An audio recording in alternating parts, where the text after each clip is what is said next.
Ijo-ijo si putih mancang tacok menisan talhap dengan sira. Dengar lon kisah kebah lam perantauan ke rakan-rakan sidih di Malaysia. Na padu-padun dro rakan ulun tuan sidih berjuang di Nanggro Malaya. Ladum hai tengku di bak perkebunan nasyid hai rakan yang bagian meniaga. Ladum bak barbe bagian perguntingan.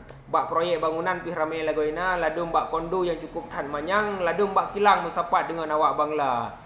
Lagi Abang Haikal Cik Hanapu Mayang sawu digopnyan IC pih kana di Nanggro Malaya mutumai pasangan ke cukup tak garang wahai saudara. Amban. Cuma lawetnya hai dengku bere hanaban ngan rakan-rakan sidih di Malaysia kaya mengbantu yang kesusahan yang sakit badan perle biaya.